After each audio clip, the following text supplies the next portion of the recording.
Olá pessoal, sejam bem-vindos a mais um episódio da série Inspiradores do nosso podcast Inspiração.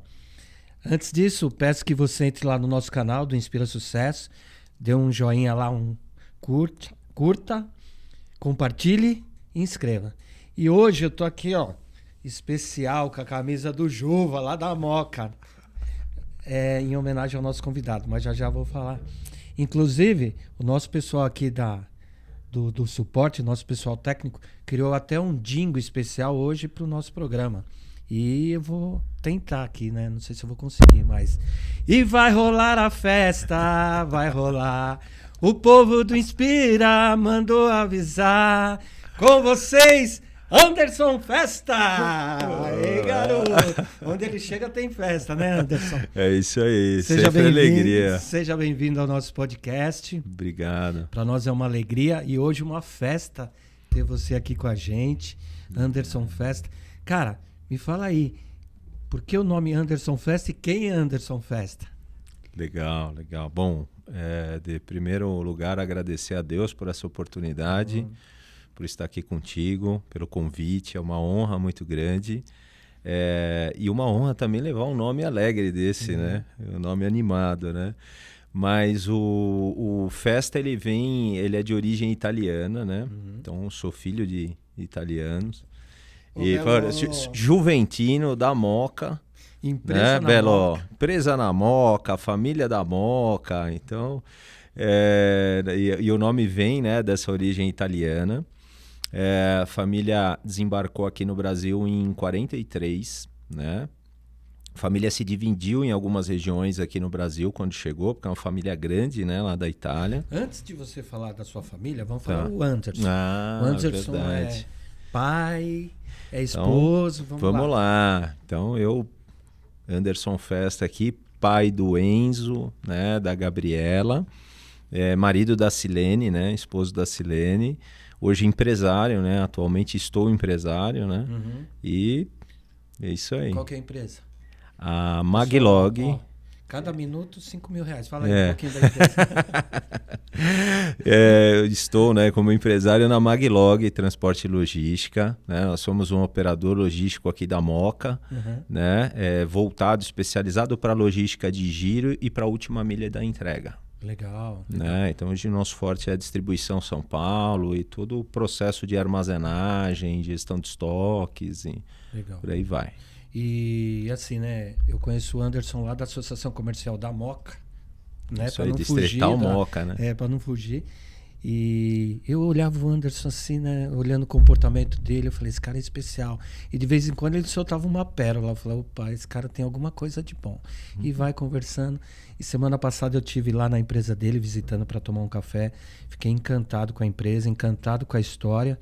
E falando nisso, Anderson, conta um pouquinho dessa história de como nasceu a empresa. Aliás, Anderson, antes de contar a história da empresa, porque depois a gente fala da empresa, conta um pouquinho aí. O Anderson, quem é Anderson? Como foi a sua infância? Como foi a sua vida? Legal. Porque aí depois a gente chega no momento empresarial. Correto? Legal. Beleza? Bacana, vamos lá.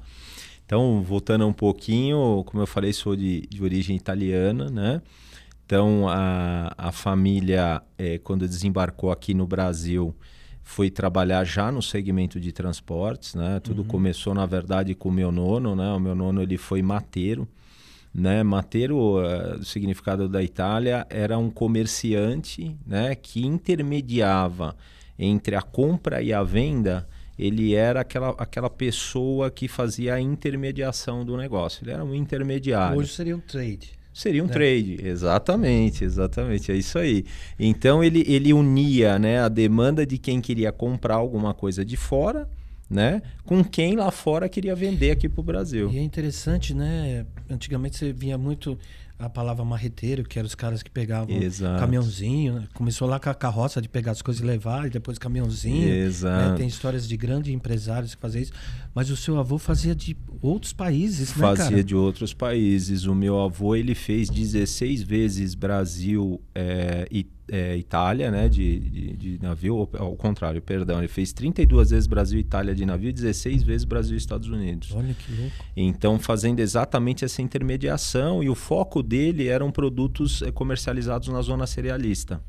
Né? Então, na época, os mercadões, né, que a gente conhece hoje eram regiões distribuídas aqui em São Paulo. Né? Então, ele fazia essa intermediação, unindo essas demandas. E o meu pai, meus tios, né, porque é uma família de 9 filhos, o meu nono teve 9 filhos. Quando veio, né, chegaram ao Brasil, eles começaram a trabalhar primeiro no frigorífico Swift Armor, né, que tinha antigamente, e aí já foi o contato com o transporte, né, ali fazer realmente o transporte do frigorífico, aquela coisa toda, aquele trabalho braçal, né, aquela coisa que tinha antigamente bastante puxado. E aí o meu nono, trabalhando, fazendo essa intermediação como comerciante, começou a ter a necessidade e a demanda de começar a trabalhar do porto para São Paulo, para fazer essa distribuição. E foi onde começou a puxar meus tios, meu pai, e falou, gente, vamos lá que preciso de ajuda aqui, preciso de braço. E aí eles lá com o fenemezão, né, antigo, começavam a fazer essa puxada do porto para distribuição para a zona cerealista. Que louco a história. Né? E aí a família tem essa origem muito simples, né, realmente tudo conquistado com muita dificuldade, muita batalha. E eu veio desse berço, né? Então já do transporte, né? O cheiro do diesel na veia. E seu avô teve 8 filhos, né? 9 filhos. 9 filhos. 9 filhos. E seu pai teve quantos filhos? Que aí... Dois filhos, sou eu e meu irmão, eu tenho um irmão. Você é o mais velho ou caçula? Eu sou o caçula. Uhum. Eu sou o caçula. Meu irmão é especial, né? Meu irmão hoje tá aí, né? Nós cuidamos bastante dele, é uma pessoa especial, né? E eles são muito especiais, né, cara? É uma coisa diferente, né? É muito louco essa vivência e exato. Nossa, nos enriquece. Tem propósito também. Tem propósito, né? nos enriquece, propósito, né? Também enriquece, é um processo, né, que a gente vai aprendendo a conhecer, a entender. É uma linguagem diferente, né, da nossa, mas a gente vai aprendendo a gostar. E isso sempre veio de criança, Anderson? De criança. Você já entendia? Como que foi esse processo? Confesso que foi bastante difícil no início, né, na infância, porque a gente cresceu num lar muito simples, né, de origem muito simples. E meu pai, imagina, né, o transporte, caminhoneiro ali, né, e tal, então as coisas realmente eram com bastante dificuldade, e a gente já tinha ali o meu irmão que realmente tinha já alguns problemas, né, alimentares que realmente tornavam ele especial. Uhum. Então era uma coisa nova para os meus pais, porque naquela época a medicina não tinha os recursos, o entendimento como se tem hoje, né? E para mim ali como criança também muito difícil lidar, né, com aquilo para mim. Eu confesso que eu tive no início bastante dificuldade porque os meus pais tinham que dar muita atenção, né, para o meu irmão e para mim como criança era difícil entender que ele algum momento precisava. Você se sentiu rejeitado? Sim, eu senti, né? E aí isso até é um processo interessante porque ali Deus já também começava a conduzir a minha vida de uma forma diferente, né? Já tinha um propósito ali nessa história, porque quando eu comecei a ter esse contato, ter essa dificuldade de entendimento, né, de que essa atenção precisava ser voltada bastante para o meu irmão, ao mesmo tempo eu já comecei a trabalhar muito cedo. Né? Eu já com 9 anos de idade eu já estava viajando com meu pai para tudo que era lugar e aquela coisa de tinha que estudar e trabalhar já, de ajudar em casa. Ou seja, uma infância bem difícil, né? Foi uma infância muito difícil. E aí a gente, tanto que a gente vivia num ambiente em que, por exemplo, a mistura, né, que era lá a nossa alimentação, ela era a carne, por exemplo, em casa era para o meu pai. Porque como ele trabalhava, braçal, fazia força, então minha mãe tinha essa cultura. Eu falei, não, você tem que deixar a mistura pro seu pai. A gente vai ali no arroz, feijão e ovo ali, e era assim. Então eu comecei a trabalhar muito cedo, né? Até vejo hoje também que era uma forma de eu sair de casa devido até essa dificuldade de relacionamento, de entendimento, né, do problema que a gente tinha ali. Então eu já comecei a trabalhar muito cedo. Então eu já com 10, 11 anos eu já comecei a trabalhar. Na época eu fui trabalhar numa tapeçaria, né, de um amigo do meu pai que precisava lá desmontar sofá e tal, então eu estudava período na escola, no outro período eu ia lá desmontar sofá para ganhar um troco e já para ficar em casa mesmo, né? E aí eu comecei esse processo. E aí dali eu já fui sempre aquela admiração com o transporte, de ver, né, toda aquela história do meu nono, do meu pai, aquela coisa toda. E aí eu fui trabalhar como office boy. Que antigamente era, né? Era o top, né? Tinha outro nome, não era Era office um boy, sonho, não. era ser office boy, né? Tinha outro nome na época, não lembro como que era agora, mas era outro nome. E é engraçado, né? Quem vê você hoje com a sua empresa, lá nas reuniões que a gente participa, mal sabe tudo isso que você passou, né, cara? Verdade. Eu acho que, sabe aquela admiração inconsciente? É o que aconteceu, né? Exato. Agora tá... E eu tive um fator ali para mim que foi, acho que um divisor de águas em relação até à minha fé. Porque a gente vinha de uma criação dentro da religião católica, né? O italiano tem muito, né? Já herda muito do berço essa criação na religião católica. Mas eu sempre tive... A minha avó, por parte de mãe, ela é cristã evangélica. Né? E ela tinha sempre um fervor na fé diferente. Aquilo me chamava muito a atenção, a forma com que ela expressava, professava a fé dela, né? E com 10 anos eu estava matando uma bola no peito no colégio, né? E, cara, eu tive uma surpresa grande ali, o meu coração disparou na época, né? Nessa ocasião. E eu descobri que eu tinha um problema de saúde. Né? Quantos anos você tinha? 10 anos. 10 anos já. 10 anos. E aí aquilo foi, né, um rebuliço muito grande na época, porque você fala de coração, você fala uma criança, né, aquilo... Na época, a diretora da escola, o professor me levou em casa, chamou meus pais para conversar. Olha, aconteceu uma situação na escola assim e tal, a gente está muito preocupado com o Anderson. E aí meus pais também ficaram, né, muito preocupados, porque já imagina, tinha meu irmão também já com um problema, né? Então era um problema de saúde. E eu passei a conviver com aquele problema. Eu tinha, na verdade, um ataque à arritmia, né? Hoje a gente já sabe o que é, mas na época não existia tanto estudo sobre isso. E era um ataque à arritmia e eu passava em situações aleatórias e eu tinha essas crises do meu coração ter uma arritmia, disparar, e em qualquer lugar. Então, imagine que eu podia estar trabalhando, eu podia estar no colégio, eu podia estar... e corria, aquele corre-corre, ia para o hospital, aquela coisa, chegava lá, ninguém descobria o que eu tinha. Chegava lá, eu passava, eu melhorava, eram crises muito rápidas, assim, mas que me faziam mal. E eu fui crescendo com isso. E com 12 anos, que eu falei para você que eu me tornei office boy, eu fui trabalhar numa empresa de clipping na rua Traipu, no Pacaembu, né? E lá eram muitos garotos, aquela coisa na época, office boy a gente tinha fila, né? Chegava no banco, você tinha aquela fila no cartório, né? E eram lá na época 35 ou 40 garotos nessa empresa, eu fui trabalhar. E aí eu passei ali uma das maiores provações da minha vida, porque eu tinha um problema de saúde que ninguém sabia que eu tinha. Né? Porque a partir daquele start com 10 anos eu comecei a ir em alguns médicos, aquela coisa, a gente não tinha plano de saúde, então a gente, né, se tratava da forma que podia e ninguém descobria. Eu ia nos médicos, isso é crescimento, isso não, ele não é nada e tal. E eu trabalhando já e 12 anos na rua como office boy, andando para tudo que é lugar em São Paulo, de vez em quando eu passava mal, sozinho. Então você imagina, você não tinha celular, né? Então não tinha contato com quem estava em casa. Eu caminhava com um problema de saúde que eu não sabia. Sabia o que era, no coração ainda, né? Que era uma coisa que você sentia quando você tinha uma crise. E num mundo que você não conhecia, porque eu estava na rua, às vezes eu ia em lugares fazer entrega que era a primeira vez que eu estava ali, com pessoas que eu não conhecia. Então foi um período que Deus colocou uma mão muito forte na minha vida, assim, porque eu saía de casa e não sabia se eu ia voltar, né? Eu tive que conviver com essa insegurança, né? Então, ao mesmo tempo, eu não também expressava esse problema para os meus pais, porque eu já via toda a dedicação que eles tinham que ter com o meu irmão, né? Então, eu achava que aquilo ia roubar ainda mais a atenção deles e ia deixar eles ainda mais preocupados, eles já tinham um problema.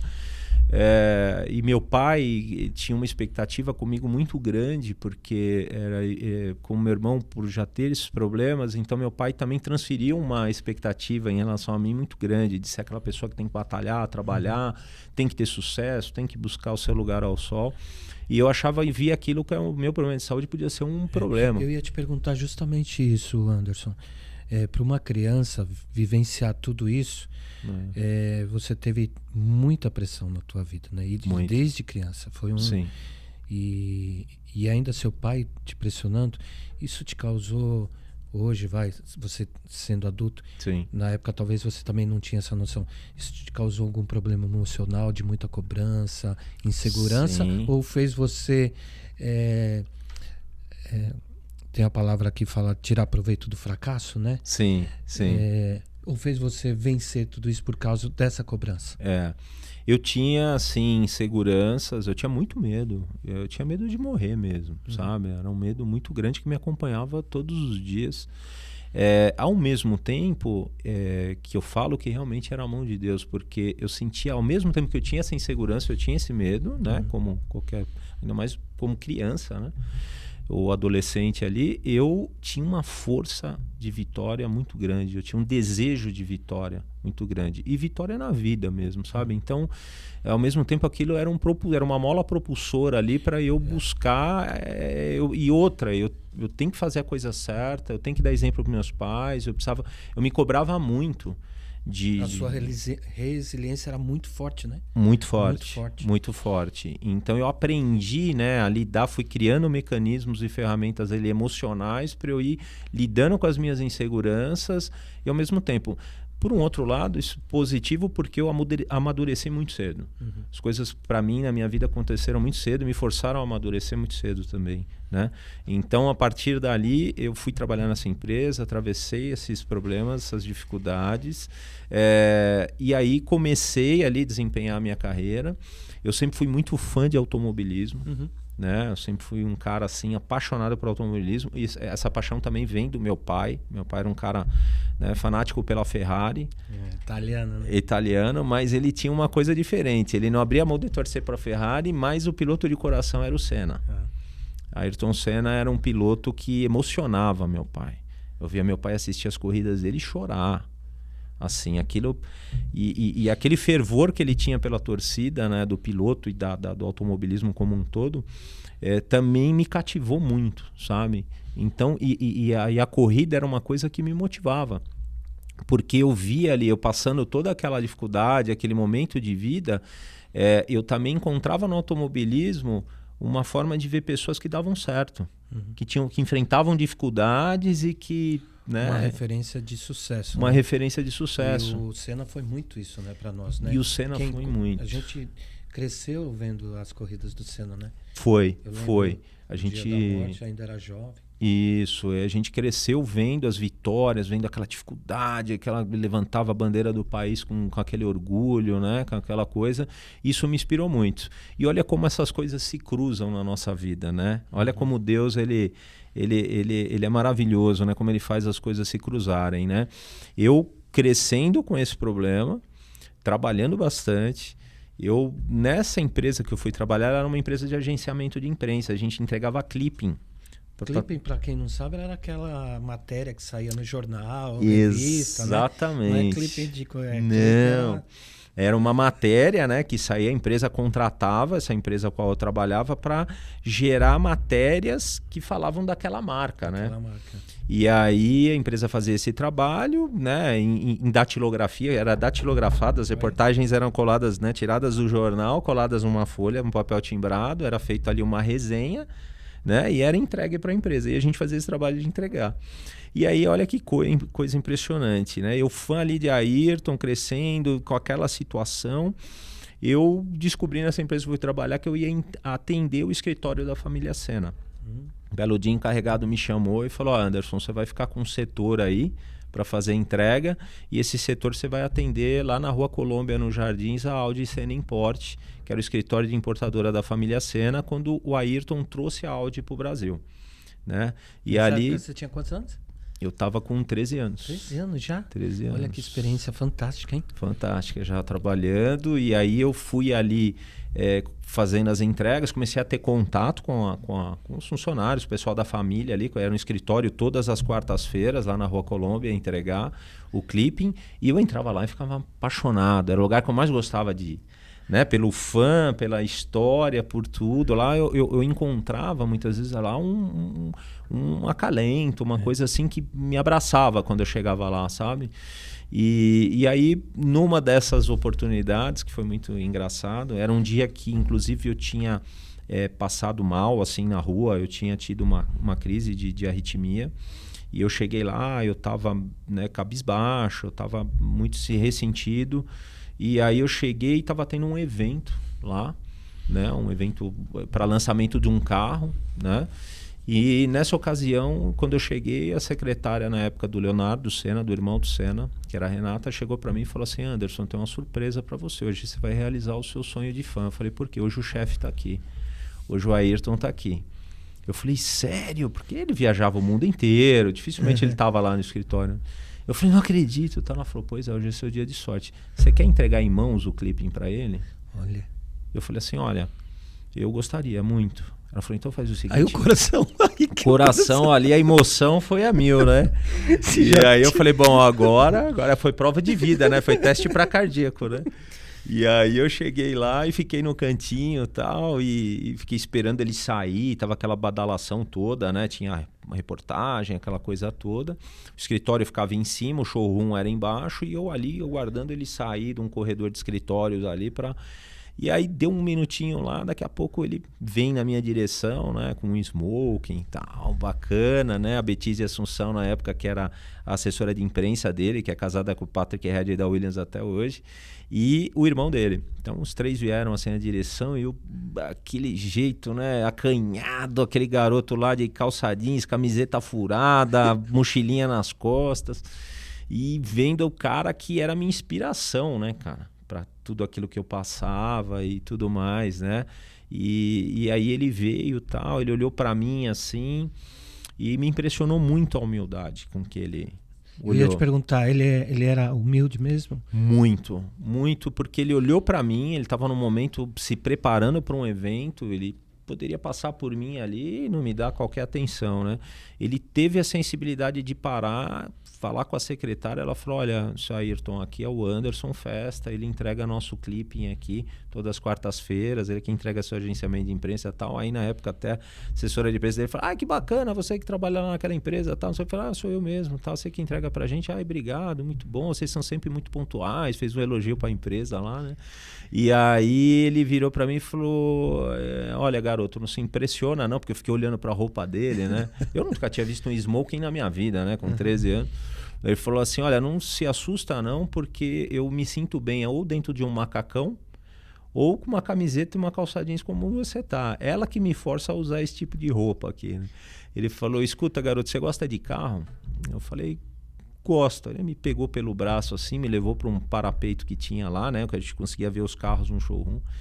E aí ele virou e falou assim para mim: o que você acha desses carros aqui? Eu falei: olha, Ayrton, isso é sensacional, né? Só que, falei assim, é lindo, maravilhoso. Uma época que o Collor taxava nossos carros de carroça, né? Você lembra? Teve uma polêmica, né? Você via aquele carro importado chegando no Brasil. Eu falei: nossa, isso é um sonho.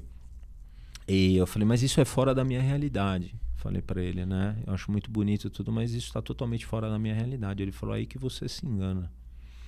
Ele falou: você estuda, garoto? Eu falei: estudo. Ele falou: trabalho, eu sei que você está trabalhando, eu estou vendo que você está trabalhando, mas você estuda? Eu falei: estudo.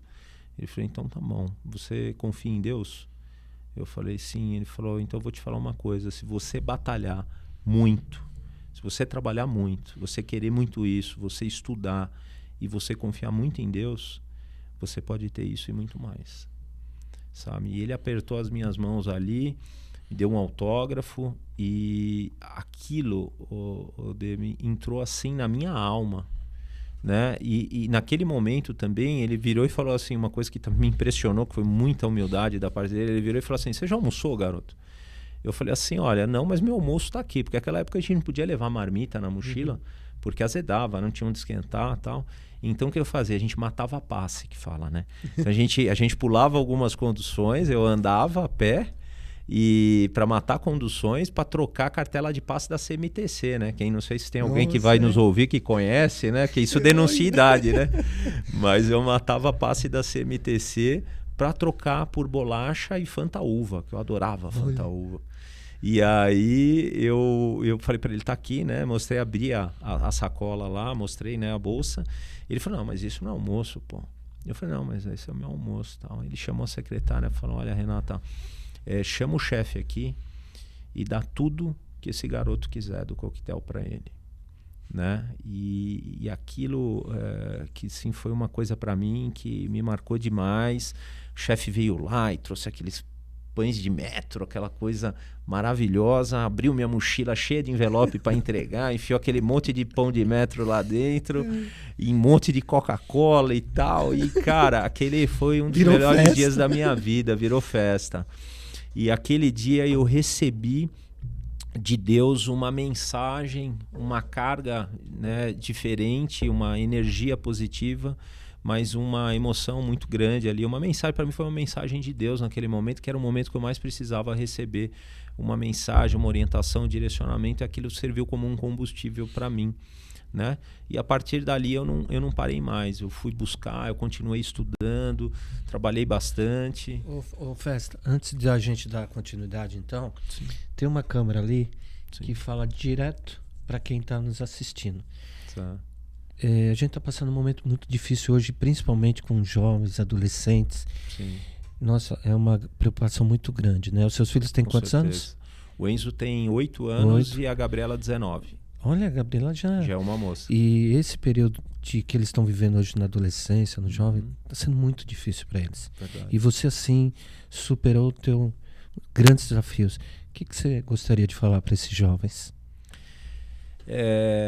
Que independente, né, da sua classe social, né, independente do cenário, do contexto que você está inserido hoje, né, seja da sua classe social, seja da sua raça, seja do seu credo, né, que se realmente, né, você tiver muita força de vontade, muita dedicação, né, você realmente confiar muito em Deus, né, em primeiro lugar, buscar realmente a Deus, independente do seu credo, né, e batalhar muito, querer muito, procurar se especializar em algo, buscar, né, o conhecimento, né, que o conhecimento é o que traz o entendimento ele traz a técnica, e a técnica traz a especialização naquilo que você se propõe a fazer.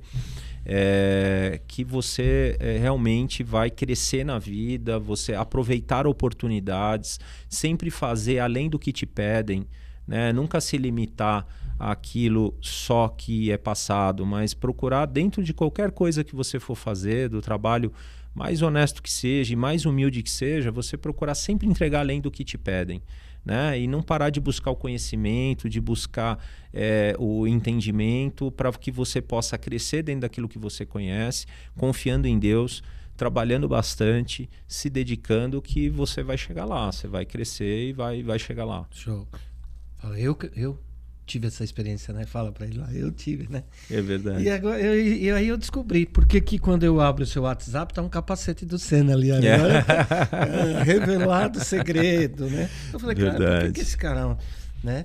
Verdade. E aí depois você vai contar mais um pouquinho disso, né? Vai ter uma continuidade dessa, né, história. E bom, aí você foi crescendo nessa empresa. Aí qual foi o grande primeiro emprego seu? Na verdade, aí depois desse trabalho, né, que eu trabalhei ali, acho que por volta de 2 anos, né, mais 2 anos ali, 13, 14, até os meus 15 anos nessa empresa, fiquei quase 2 anos. Aí eu tive a oportunidade de trabalhar numa empresa de logística, né? Voltou à raiz, né? Voltei à raiz, né? Essa empresa, ela é uma empresa muito grande hoje no setor, ela é uma referência, é uma das maiores empresas. Hoje no Brasil ela é a maior, né, empresa de logística e transporte do país. Eu entrei lá como assistente, né, assistente nessa empresa. Tive a oportunidade de ir crescendo dentro dessa empresa. Tive uma pessoa a qual eu devo muito sobre conhecimento técnico, que foi uma pessoa que me adotou dentro dessa empresa, falou assim, peraí, esse garoto aí tem potencial. Né? Qual que é o nome dessa empresa? Não, o nome da pessoa. O nome da pessoa é o Pedro Stivali. Uhum. Pedro Stivali é um cara que eu devo muito a ele, porque ele é um cara que ele já na época, ele com 36 anos, ele cuidava de toda a operação de logística da Volkswagen no Brasil. né? Era um cara inteligentíssimo, de um conhecimento técnico absurdo, e eu olhava para aquele cara e falava, meu, eu quero ser como esse cara aí, meu. Né? E foi uma referência para mim ali, já dentro, conhecendo o mundo da logística, porque o meu pai, ele sempre me dizia, meu pai era um cara visionário, sabe? Ele falava do transporte e da logística de uma maneira que já acontece nos dias de hoje, só que eu estou falando isso lá atrás, década de 90, né? Então meu pai falava assim, ele falava, olha, a logística ela vai se desenvolver muito além do que é o volante, do que é o caminhão. Né? Ele falou, existe uma cadeia de abastecimento por trás, existe todo hoje o pessoal chama de supply chain, né? Na época meu pai, na visão dele, ele já enxergava isso, né? Então ele falava, olha, vai estudar, se especializa, porque a logística ela vai muito além do caminhão, muita coisa vai se envolver nisso e você tem que acompanhar essa mudança, essa inovação que vai vir por aí nos próximos anos. E aí eu entrei numa empresa grande, fui lá realmente pôr a mão na massa, literalmente trabalhar forte, né? Eu fiquei pouco mais de 10 anos nessa empresa. Lá eu cresci, eu já saí de lá como um gerente nessa empresa, né? Eu fui um dos gerentes mais novos dessa empresa na época. Tive a oportunidade de trabalhar direto, né, com um dos fundadores. E foi uma escola para mim. Né? E essa pessoa que me acolheu, que foi o Pedro, ele me colocou em todas as áreas que você pode imaginar do negócio. E eu fui crescendo, então fui começando de baixo, fui assumindo pequenas responsabilidades, depois as responsabilidades foram crescendo, né? E aí eu tive a oportunidade de viajar o Brasil inteiro através dessa empresa, então sempre onde tinha um incêndio pegando, o pessoal falava assim, manda o Anderson para lá. Manda o festa. Manda o festa lá pra gente agilizar o negócio, que tá uma festa, vamos lá. E eu ia e aceitava aquele desafio, por isso que eu estava dizendo, né, aos jovens que faça sempre além do que te pedem.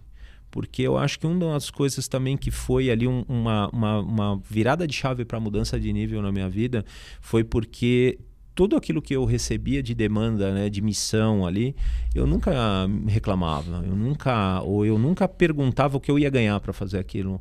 Eu sempre, primeiro me enfiava de cabeça e vamos lá, vamos fazer e tal, procurava aprender muito, né? E aceitava o desafio e botava a cara para fazer e fazia. Lógico, às vezes a gente errava, caía, outras vezes, né? Mas muitas vezes a gente tinha vitória. E isso foi uma base forte na minha formação profissional, muito grande. A partir dessa empresa, eu fui para uma outra empresa no setor também muito grande na época, que foi a DirectLog, na verdade. Eu tive uma passagem pela DirectLog, que hoje faz parte do grupo B2W, né? Mas ela foi da Tegma também. Fui entender logística de e-commerce, fui trabalhar com logística de e-commerce, é uma empresa que estava revolucionando esse mercado da logística do e-commerce, ainda tinham poucas empresas especializadas nesse setor, também desafio grande.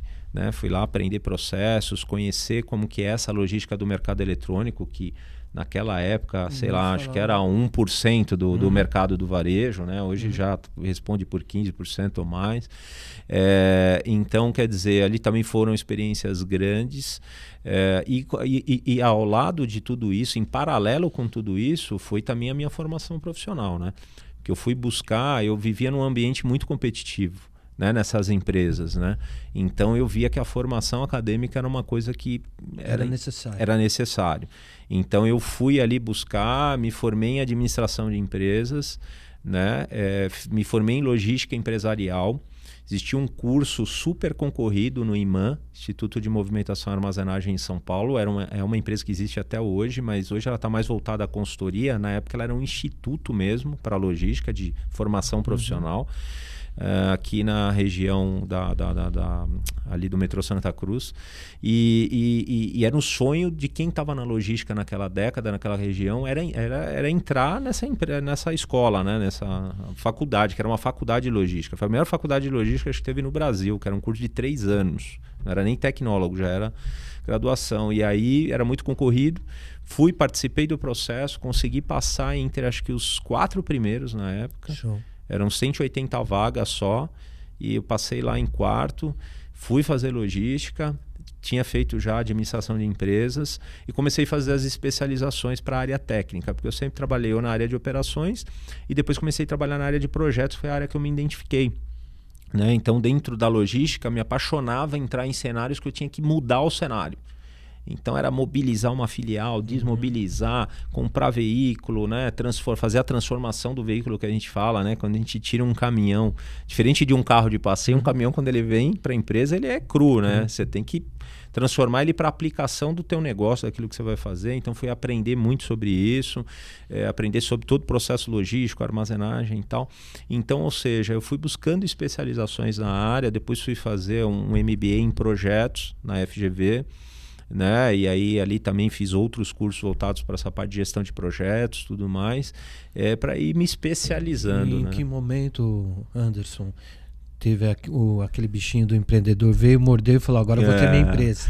Exato. Você já era casado nessa época? Foi nessas empresas aí que você conheceu sua esposa? Foi, não, porque ela é foi. da área de logística também, né? Ela exatamente. Foi nessa ocasião, e eu crescendo no segmento e voltado à área de projetos, eu comecei a me deparar com o mundo do empreendedorismo.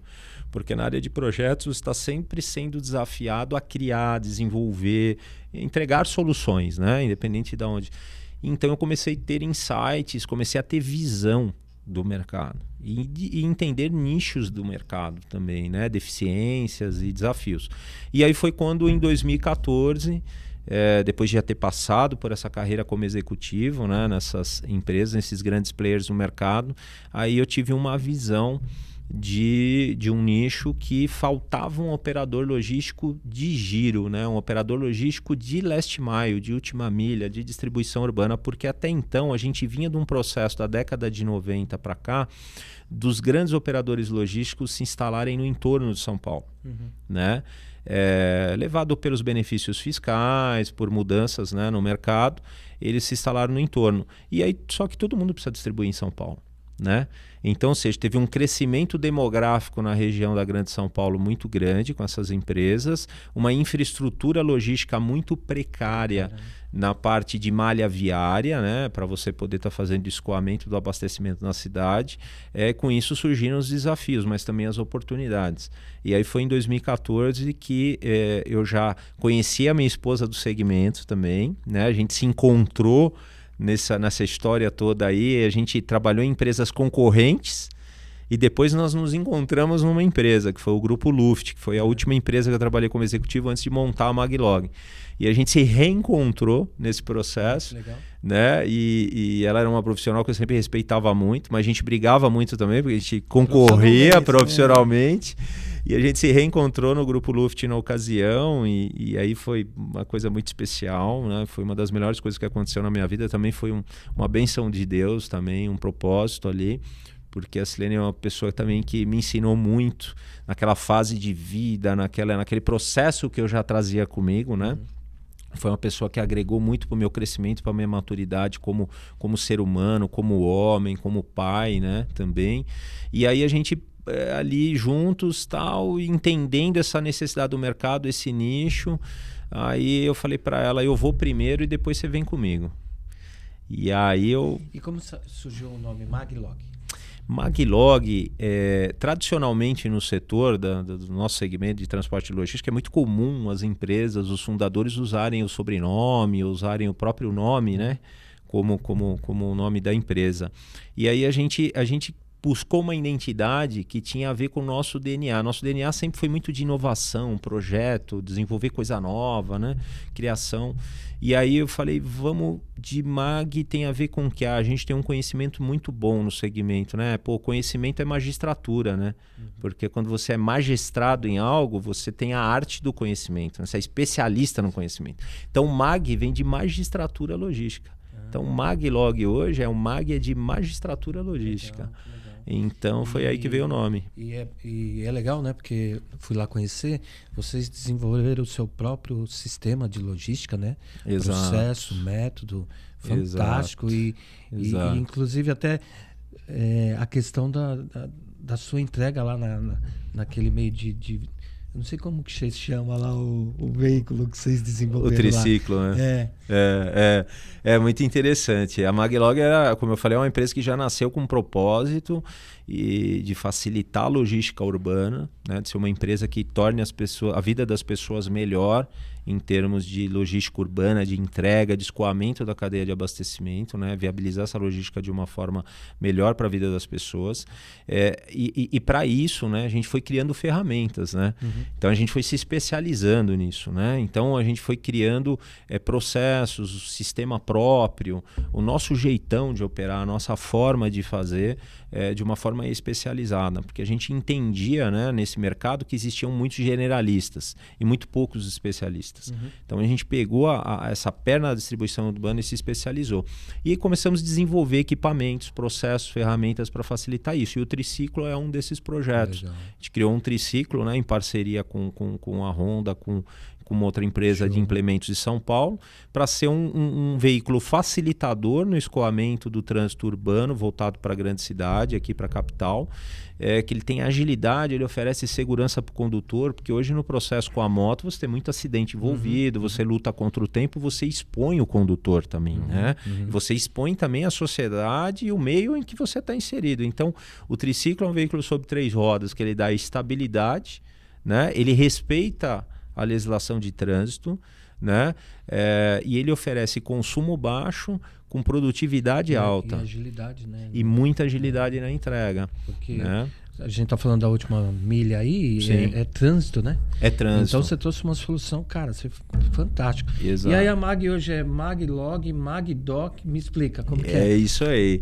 Bom, da Maglog, né, hoje como operador logístico e transportador, surgiram aí algumas vertentes, né? A gente começou a olhar o mercado e falar assim, opa, isso aqui tem logística, isso tem logística e carece de uma logística especializada, então vamos entender o negócio.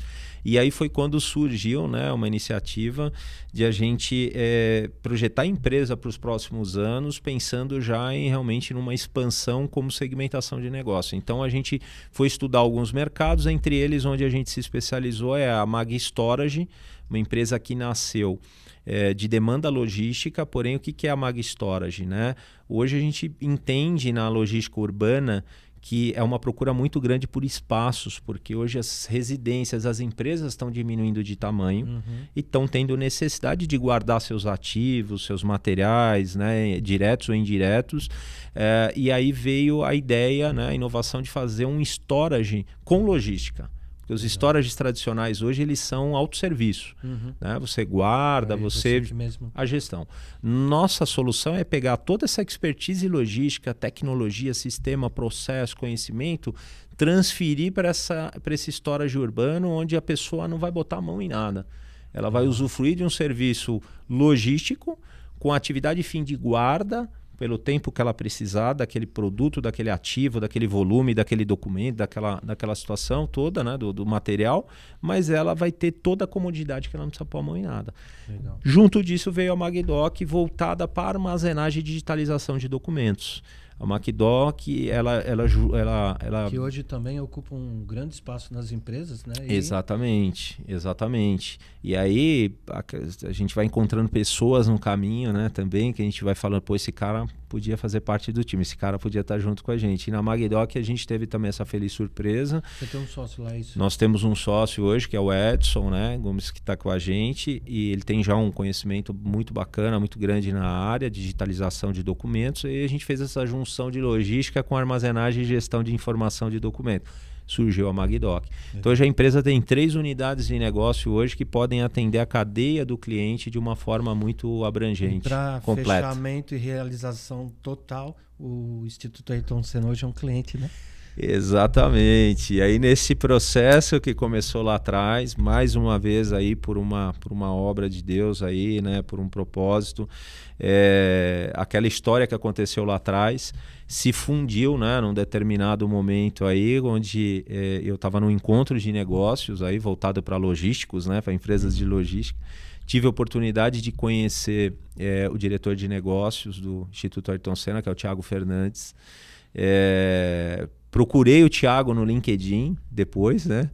E porque eu tive essa história lá em 93, né, com o Ayrton, né? E naquela época, e foi isso em 2019, eles estavam fazendo uma campanha para contar a história do Ayrton, né? Quem era o seu Ayrton, né? Então a mãe dele contava a história, era uma propaganda de televisão, ela contava a história dele e perguntava: quem é o seu Ayrton? O meu Ayrton é esse. E nesse encontro com ele eu resolvi contar essa história. Ele falou: fantástica, Anderson, sua história, esse contato com o Ayrton são os valores que o Instituto Ayrton Senna carrega até hoje. Pô, escreve isso para mim, né? Que a gente vai agendar sua visita no Instituto para você vir conhecer o Instituto, faz todo sentido. Então eu fui, ele agendou lá uma visita, eu fui fazer uma visita no Instituto, mas eu fui como fã, né? Aquilo era uma realização de um sonho para mim. Então fui lá ver aquela McLaren MP4 5B lá, que ele ganhou no GP de Monza da Itália, tá lá no 15º andar do prédio, lá na recepção do Instituto. Eu fui lá, me emocionei muito e comecei como fã, né, a ter esse contato. Quando eu cheguei lá, as pessoas me cumprimentavam. Poxa, você que trabalhou, que atendia o Ayrton, que não sei o que e tal. Eu vi a inspiração das pessoas, a identidade com essa história e com os valores que o Ayrton passava ali dentro do Instituto, né? Então isso foi muito interessante, muito bacana. E aí, nisso daí, acabou saindo um projeto de logística. Né? Porque o Instituto falou: poxa, não acredito, você tem uma empresa de logística, nós sofremos demais com logística aqui. Aí veio a solução. Veio a solução, é isso aí. E aí eu quero dizer o seguinte: eu já era seu admirador, agora eu sou seu fã. Que isso, meu amigo. Anderson, cara, que prazer e satisfação te receber aqui, cara, conhecer a tua história. Eu sabia que tinha coisa boa aí, né? E hoje eu conheci um pouquinho. Obrigado, prazer amigo. E privilégio de ter sua amizade, viu, meu amigo? Obrigado, man. Deus abençoe. A sua família, a nós todos. Empresa, a nós sucesso, todos. Viu? Obrigado, a nós todos. Muito obrigado. Aqui tem um presente, aqui 2 presentes aqui pra você, cara. Opa, legal. Vai receber aqui um livro, nosso livro de inspiração, que deu origem a todo esse nosso podcast. Então, legal, cara. Um livro contado por 14 histórias que inspiram aí, tá? Muito e bom, muito vai bom, receber excelente. aqui um presente também da nossa apoiadora e patrocinadora aqui, a Del Perfumes. Ela carinhosamente preparou aqui um presente para você, ó. Poxa, muito obrigado, muito vai obrigado. Mais Deus. Cheiroso agora. Opa, a esposa vai. E vamos dar outro presente para você também da Tingoli Cidadania. Vamos dar aí um presente da sua árvore genealógica. Você contou a história da tua família, do teu nome. Que legal você poder resgatar essa história e ver tudo isso. Vai ser muito legal. Vai sim. Muito obrigado, Dê. E a gente se encontra lá no Campo do Juva a qualquer hora para torcer lá. Estaremos juntos, com certeza. Vai ser um prazer, uma honra. Deus abençoe. Muito obrigado. Viu, cara? Então, com isso, pessoal, a gente chega aqui em mais um final do nosso episódio dos Inspiradores, da série Inspiradores, do nosso podcast Inspiração, com essa história fantástica do Anderson Festa. E te convidamos que você possa curtir, compartilhar e se inscrever em nosso canal. E até o próximo episódio. Um abraço.